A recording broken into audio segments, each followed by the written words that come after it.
رسول اللہ صلی اللہ علیہ وسلم کو اللہ تعالیٰ نے اس لیے پوری کائنات کے لیے رحمت بنا کے بھیجا۔ آپ صلی اللہ علیہ وسلم صرف انسانوں کے لیے ہی باعث رحمت نہیں، پرندوں کے لیے بھی، جانوروں کے لیے بھی۔ آپ صلی اللہ علیہ وسلم کے سامنے لوگوں نے ایک پرندے کے بچوں کو پکڑا اور آپ غصے میں آئے۔ فرمایا کس نے اس پرندے کو تکلیف دی ہے؟ اس کے بچوں کو چھوڑ دو۔ محمد کی غیرت برداشت نہیں کرتی کہ وہ کسی پرندے کے بھی دکھ کو دیکھے۔ وہ اس بات کو پسند نہیں کرتے کہ کسی پرندے کو بھی دکھ دیا جائے۔ رسول اکرم صلی اللہ علیہ وسلم نے امت کو اس بات کی رہنمائی دی ہے کون سے ایسے کام ہیں جن کو اختیار کرنے سے اللہ کی رحمت انسان کو نصیب ہوتی ہے۔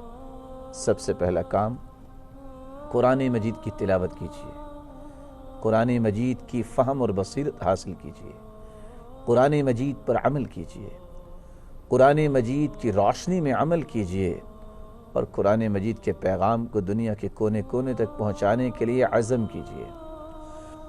ہم نے قرآن اتارا ہی اس لیے ہے، کس لیے؟ وَنُنَزِّلُ مِنَ الْقُرْآنِ مَا هُوَ شِفَاء، اور ہم نے قرآن مجید کو اتارا ہے اور اس میں شفا رکھی ہے۔ وَرَحْمَةٌ لِّلْمُؤْمِنِينَ، جتنی کوئی زیادہ رحمت چاہتا ہے اتنا زیادہ قرآن پڑھ لے۔ کیوں؟ وَرَحْمَةٌ لِّلْمُؤْمِنِينَ، یہ قرآن مجید مومنوں کے لیے رحمت ہے، رحمت کا پیغام ہے، رحمت حاصل کرنے کا سبب ہے۔ وَلَا يَزِيدُ الظَّالِمِينَ إِلَّا خَسَارًا، اور ظالموں کو اس سے کیا فائدہ ہوگا جنہوں نے اپنی جان پہ ظلم کر لیا اور قرآن سے اعراض کر لیا۔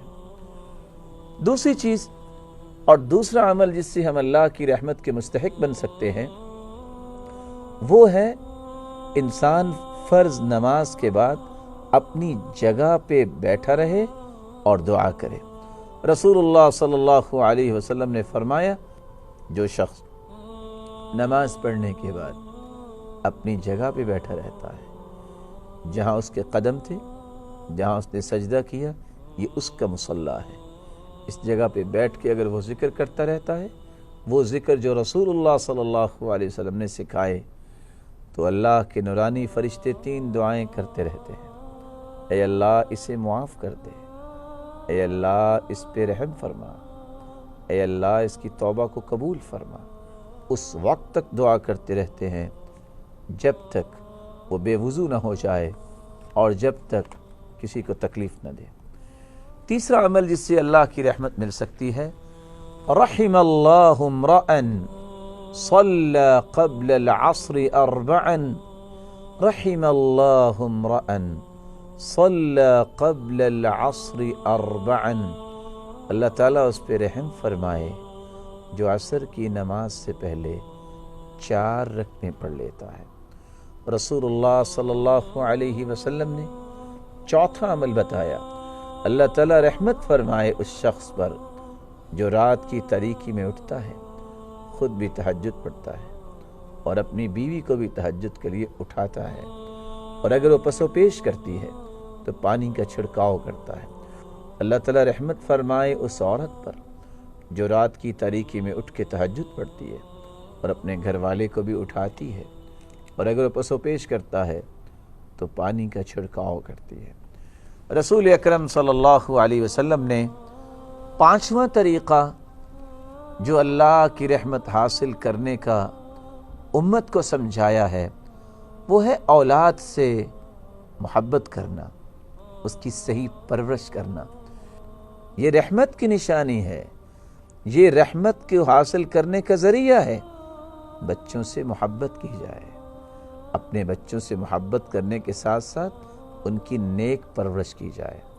رسول اللہ صلی اللہ علیہ وسلم نے 6واں طریقہ بیان کیا جس سے انسان اللہ تعالیٰ کی رحمت کو حاصل کر سکتا ہے۔ اللہ رحمت فرمائے، رحم فرمائے اس شخص پر جو نرمی اختیار کرتا ہے، کوئی چیز خریدتے وقت، کوئی چیز بیچتے وقت، فیصلہ دیتے وقت اور کسی چیز کا تقاضا کرتے وقت۔ رسول اکرم صلی اللہ علیہ وآلہ وسلم نے 7واں طریقہ جو اللہ کی رحمت حاصل کرنے کا امت کو سکھایا ہے کہ جب کسی مسلمان بھائی کو چھینک آئے تو اس کو کہنا چاہیے الحمدللہ، اور جو پاس بیٹھا بھائی ہے اس کو اس کے جواب میں کہنا چاہیے یرحمک اللہ، اللہ تجھ پہ رحم فرمائے۔ پھر جس کو چھینک آئی اس کو کہنا چاہیے یہدیکم اللہ ویصلح بالکم۔ یہ وہ طریقہ ہے جس کے ذریعے انسان اللہ کی رحمت کو حاصل کر سکتا ہے۔ رسول اکرم صلی اللہ علیہ وسلم نے صحابہ کرام کو یہ رہنمائی دی کہ اگر تم اللہ کی رحمت میں زندگی گزارنا چاہتے ہو، ہر وقت اللہ تعالیٰ کی رحمت تجھ پہ نازل ہوتی رہے، تو تمہیں ایک کام اور بھی کرنا ہے جو آج کے اس پروگرام میں 8واں کام بتانے جا رہا ہوں۔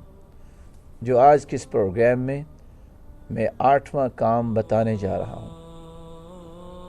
اتفاق، اتحاد، محبت، اخوت کو فروغ دیا جائے۔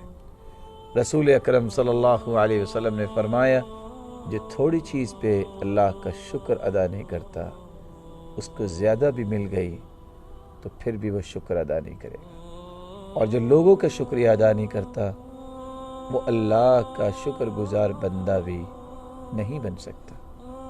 اللہ کی نعمت کو بیان کرنا یہ شکر ہے، اور اللہ کی نعمتوں کا بیان نہ کرنا یہ ناشکری ہے۔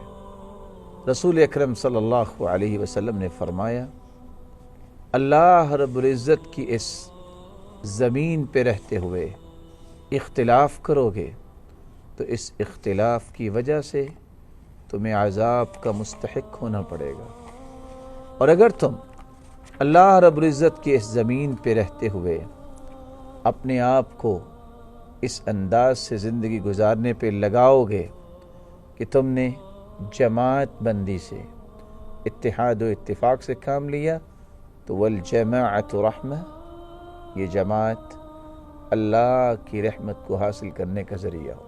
مسلمان ہونے کے ناطے سے ہم سب کو یہ سوچنا ہے کہ آج لسانی تعصب، قومی تعصب، خاندانی تعصب، صوبائی اور ضلعی تعصب اور ہر قسم کا تعصب اور عصبیت جب تک ہم چھوڑتے نہیں، اتحاد، اتفاق اور یگانگت اور یکجہتی کی طرف قدم نہیں بڑھاتے، اللہ کی رحمت کا حصول ممکن نہیں ہے۔ میری اللہ رب العزت سے دعا ہے، اللہ رب العزت ہم سب کو اپنی رحمت سے نوازے، اور اس رحمتوں والے مہینے میں اللہ تعالی ہم سب کی دامن کو اپنی رحمتوں سے بھر دے، اور قیامت کے دن بھی اللہ تعالیٰ اپنے محبوب کی رفاقت نصیب فرمائے اور جنت الفردوس میں اپنے دیدار کا بھی مستحق بنائے۔